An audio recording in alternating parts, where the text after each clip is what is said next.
After a very chaotic and tragic weekend following the immigration ban, I wanted us to all talk about it. So in case you've been under a rock, let's go over the details.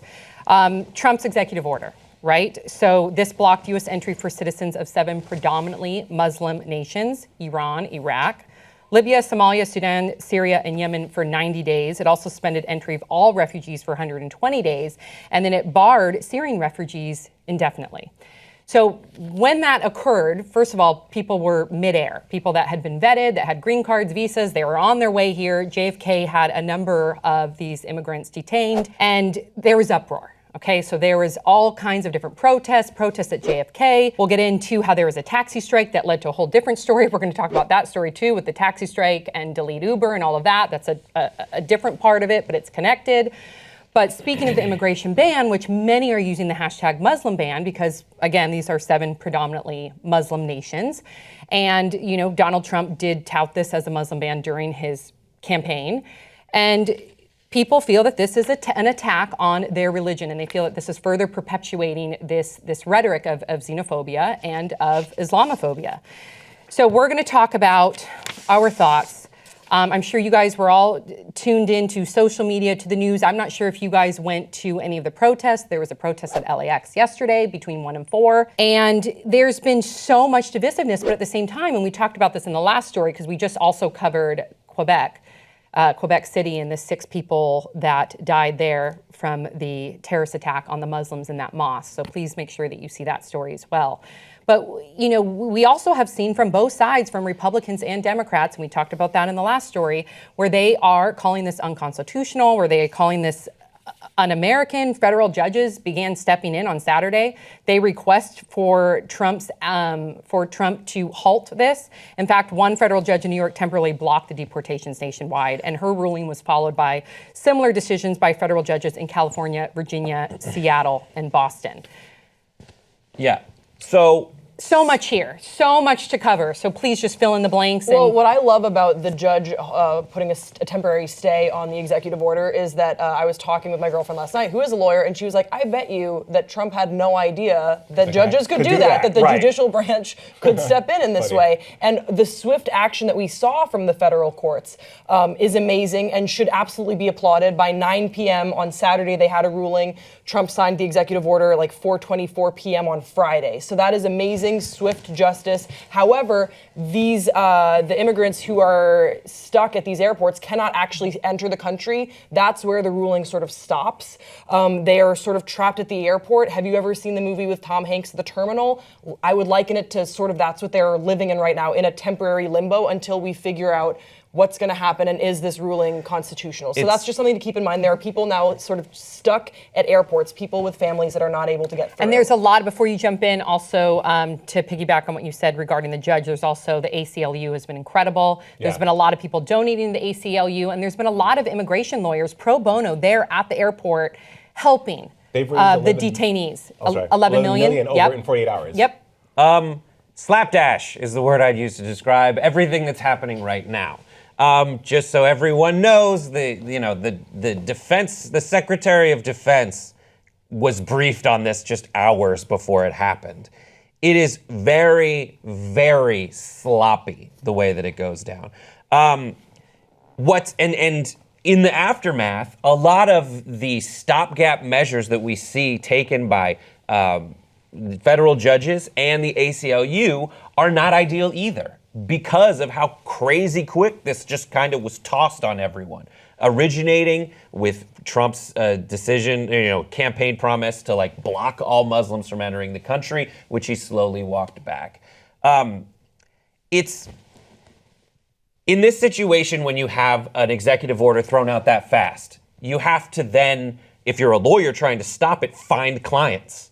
And usually you're able to sift through a bunch of clients and find the right one that allows you to argue the right argument against the unconstitutionality of this kind of decision. Right now, they just grab the closest people they could find. And there's huge gaps in some cases in what they're arguing against. For example, the fact that this ban the executive order kind of says we will give preferential treatment to Christians over Muslims. It does say now, that. That's something that's expressly forbidden in the law. You just can't do that kind of thing. Yeah, and so you have a bunch of these lawyers who have these clients in place, and the federal judges who are like, are you going to say this? Are you going to say that? Say it to me so I can put the right stop on this.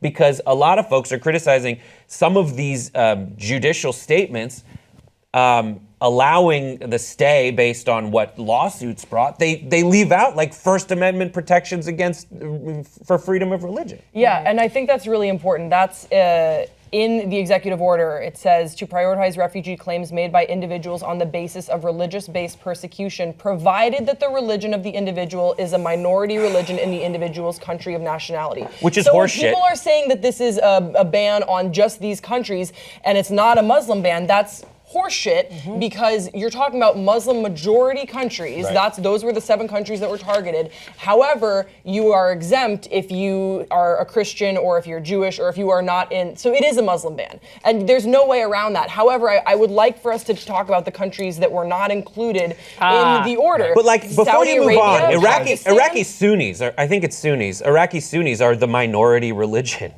in that. You know, if you then divide it Sunni versus Shia, like that's and then we're difficult. expecting TSA to differentiate between that. Right. Another important component to this story. Finish your point, though, please. Oh. So Saudi Arabia, Egypt. Talk about we the have other Turkey, countries that aren't banned. Pakistan, United Arab Emirates. yeah. Right. And these are all, Saudi Arabia is an oil-rich country who Donald Trump already said he would want to help when he was during the campaign. He said that it would be in the United States' best interest to come to their aid. He has significant The most business holdings populous in those Muslim 4 country. countries. Right. And the reason why we're talking about those 4 countries, though, is because Trump made it very clear that he targeted those 7 countries because they were a high terrorist threat to America, when in reality, and I'm looking at this article right here, the countries that he did target, their citizens have not killed any Americans on U.S. soil between 1975 and 2015, as opposed to the other 4. What he said in his original ridiculous ban all Muslims comment was, until we have time to figure out what the hell was going on, do some reading, asshole. Like, that's the problem. There are tons and tons of measures in place to vet these people. What you're doing is essentially placating a bunch of people who also don't know what's going on. Right. And if you're going to do it, at least appropriately communicate your Homeland story, Security and no didn't one's know. doing that. Yeah. A very frustrating story.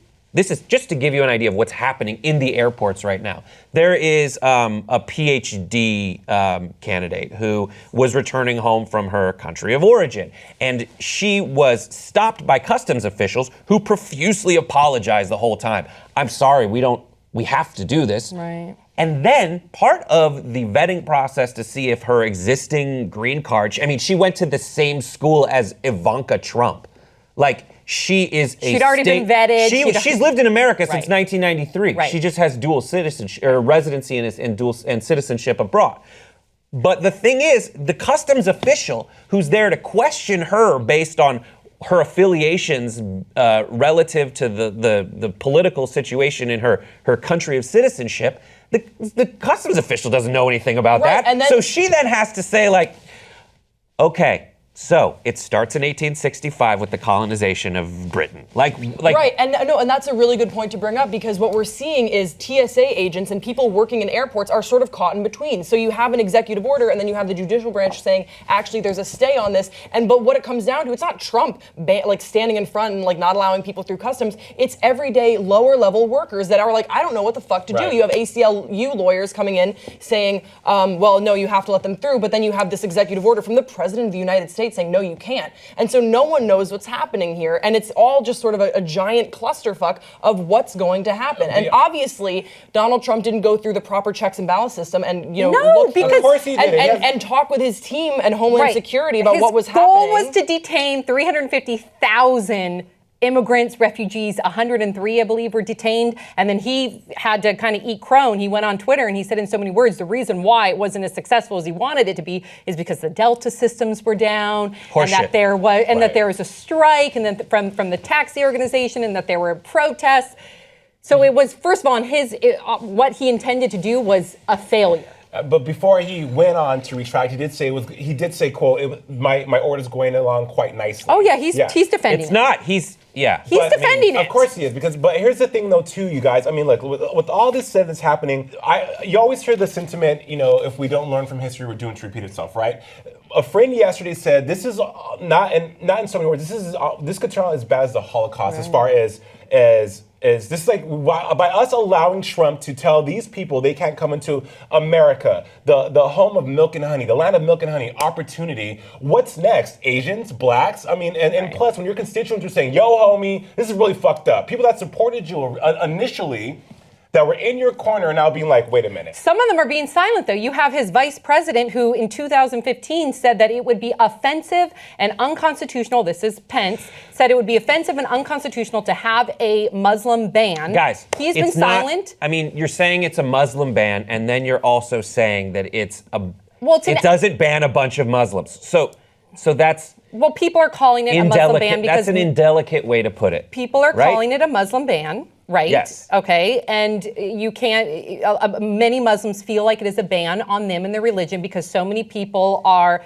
generalizing the acts of a few terrorists and believing that all Muslims are violent and they shouldn't belong here or refugees are rapists. I saw that tweet again today. So there's some huge major repercussions to this immigration ban that many believe is a Muslim ban. Right. Many believe is yes, I get it. Legitimately.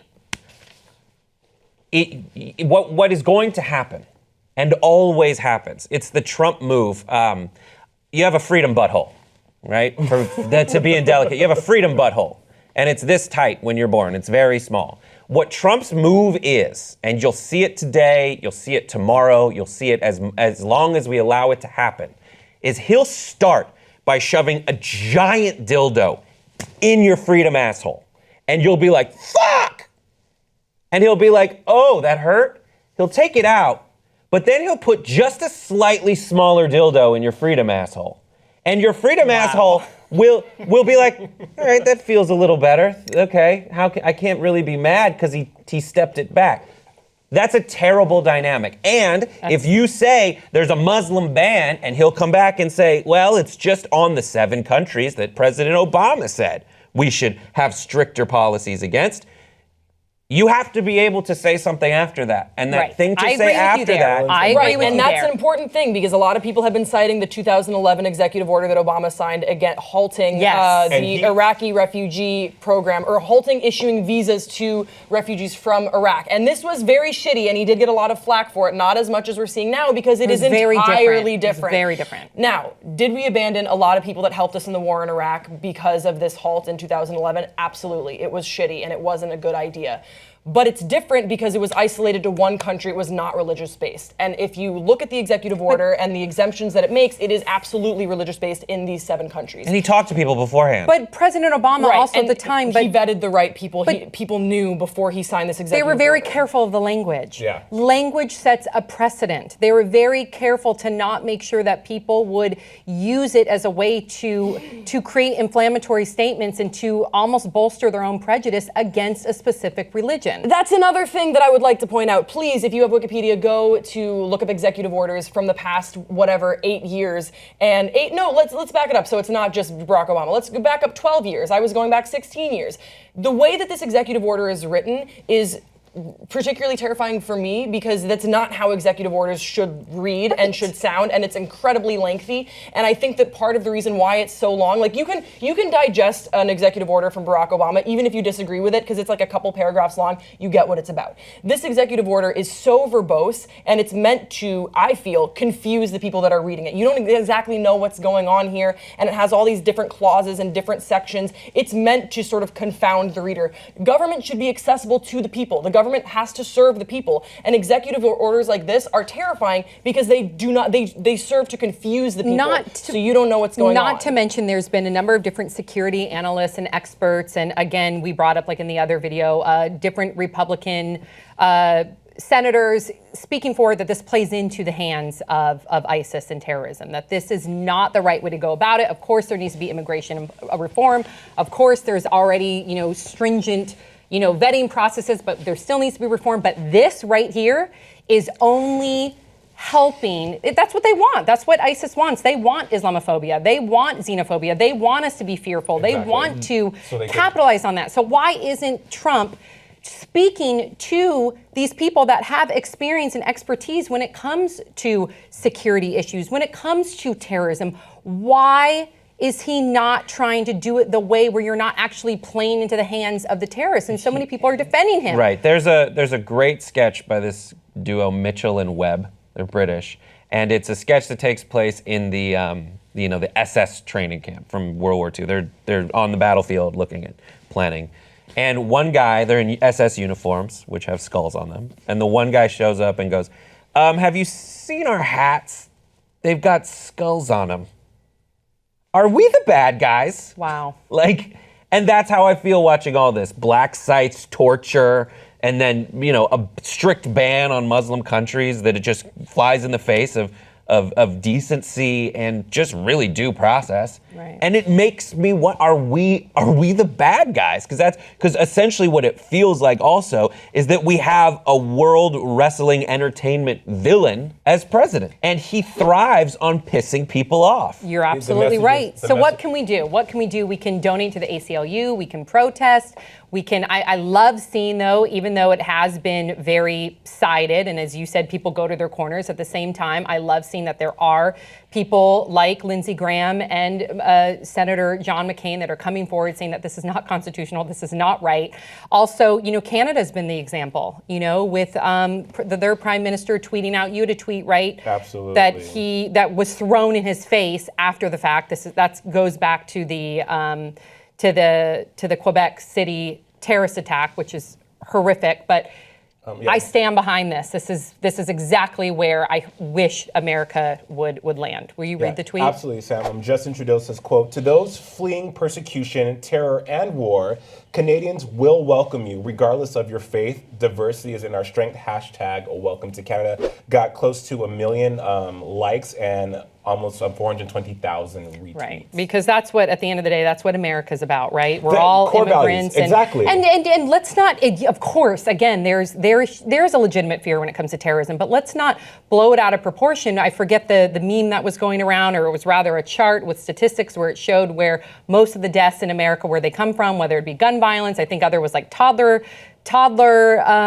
accidents. So it really put things in perspective where, of course, we need to make sure that immigration and terrorism and all that above is properly vetted and there's proper security measures in place. But at the same time, Trump is using the fear mongering to perpetuate this Islamophobic, xenophobic rhetoric. And at the end of the day, 1.6 billion Muslims out there have to go outside and feel like that they're being profiled, that they're violent, or that people are looking at them and thinking, oh my God, am I a terrorist? How horrific to live that life. Just put yourself in their shoes and see how you would feel. But also as Americans, though, too, Sam, I mean, you're right. That's what I had to do. And when I said earlier about the Holocaust and concentration camps, because if our government is sending a message, or if we're saying we can do this to these people, when do we start doing that to our own citizens? Who's next? Are they, I was talking to Amir about the movie V for Vendetta. Are people going to come in the middle of the night and take us out of our homes because I'm a black gay male, or you're a lesbian, or you're a white female for whatever reason? Because Trump is saying these certain people do not belong here. Right. So when do our own start to become victims as well? That's what scared me the most as well. So it's not bringing people together, unfortunately. Absolutely not. It's really sad. So I'm sure we didn't touch on everything. We're on limited time, so please share your thoughts. And it's. What can you say? What can you say? It's really scary, and I just really hope that in the near future that we become more a united front, and that means globally, not as horrific and divisive that it is right now. So please share your thoughts in the comment section below, and we will see you next time.